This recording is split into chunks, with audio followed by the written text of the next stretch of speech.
This video is about Richard Strauss's four last songs. I will explain the most important things about the work and the composer.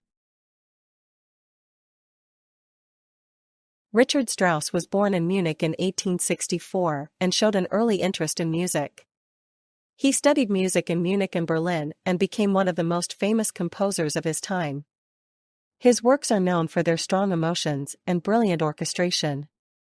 During his lifetime, he wrote many famous pieces, including operas, symphonies, and songs. He died in 1949 at the age of 85.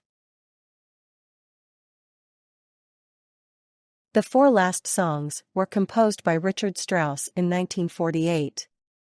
They were his last completed works and were not premiered until after his death. The texts were written by the poets Hermann Hesse and Joseph von Eichendorff. Strauss wrote the songs for soprano and orchestra. The premiere took place in London in 1950 with the soprano Kirsten Flagstad. The four last songs have a calm and reflective character. They deal with saying goodbye, death, and peace. The music is characterized by gentle melodies and rich orchestration. The songs convey a sense of calm and fulfillment. They are a musical retrospective of Strauss's life and work.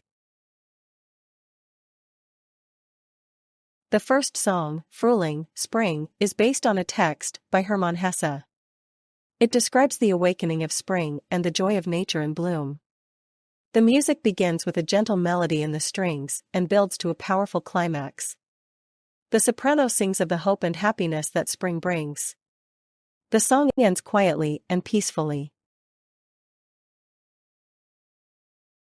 The second song, September, is also based on a text by Hermann Hesse. It describes autumn and the farewell to summer. The music begins with a melancholy melody played by the strings and woodwinds.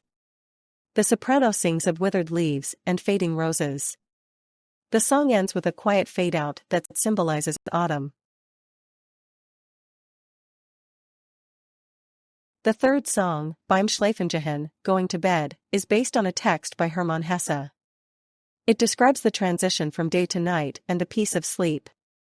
The music begins with a gentle melody from the strings and builds to a passionate climax. The soprano sings of the longing for peace and quiet. The song ends quietly and thoughtfully.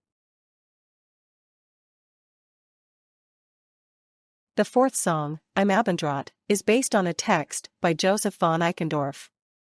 It describes an old couple who go for a walk in the evening and watch the sunset. The music begins with a quiet melody played by the strings and winds. The soprano sings of the calm and peace of the evening. The song ends quietly with a quote from Strauss's own Death and Transfiguration. The four last songs are considered one of Richard Strauss's most important works. They show his ability to express strong emotions in music. The gentle melodies and rich orchestration make them a special work. Many sopranos sing these songs because of their beautiful melodies and deep emotions. They are now an integral part of the classical concert repertoire. Richard Strauss music is still played all over the world today. His four last songs continue to inspire musicians and audiences. They remind us of his great talent and ability to express emotions in music. Strauss has left a musical legacy that inspires generations of musicians. His works remain an important part of classical music history.